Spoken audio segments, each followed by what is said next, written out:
ہم خبر سے آپ کو آگاہ کریں، سپریم کورٹ میں وزارت دفاع کی درخواست سماعت کے لیے مقرر کیس کی سماعت آج 11:30 بجے ہوگی۔ چیف جسٹس کی سربراہی میں 3 رکنی بینچ سماعت کرے گا۔ وزارت دفاع نے ملک بھر میں انتخابات ایک ہی دن کروانے کی استدعا کر رکھی ہے۔ آپ کو اپڈیٹ کریں، سپریم کورٹ پنجاب میں انتخابات کا حکم واپس لے، اس حوالے سے مزید تفصیلات جانتے ہیں ہمارے نمائندے سعید بلوچ سے۔ جی سعید بلوچ، اس حوالے سے آگاہ کیجیے گا۔ وزارت دفاع نے ملک بھر میں انتخابات ایک ہی دن کروانے کی استدعا کر رکھی ہے۔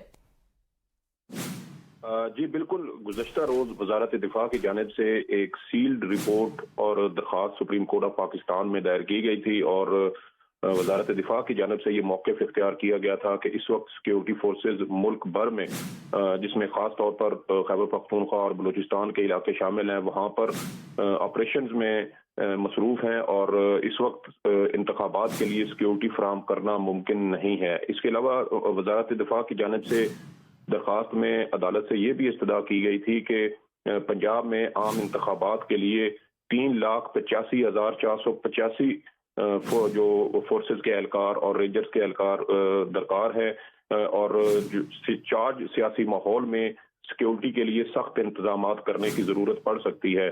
سیکیورٹی کے لیے پنجاب میں پولیس ناکافی ہوگی، اس لیے جب تک خیبر پختونخوا اور بلوچستان میں یہ جاری آپریشن مکمل نہیں ہوتے، تب تک پنجاب کے اندر بھی انتخابات نہ کروائے جائیں۔ اس کے علاوہ وزارت دفاع کی جانب سے یہ بھی کہنا تھا کہ جب دیگر دونوں صوبائی اسمبلیاں اپنی مدت پوری کر لیں تو اس کے بعد پنجاب اور خیبر پختونخوا میں انتخابات کروائے جائیں۔ اس لیے 4 اپریل کا سپریم کورٹ آف پاکستان کا جو فیصلہ دیا گیا تھا وہ فیصلہ واپس لیا جائے۔ اب سپریم کورٹ آف پاکستان کی جانب سے وزارت دفاع کی پورے ملک میں ایک ساتھ انتخابات کرانے کی درخواست سماعت کے لیے مقرر کر دی گئی ہے، جس کی سماعت آج دن 11:30 بجے ہوگی۔ جی بہت شکریہ سعید بلوچ آگاہ کرنے کے لیے۔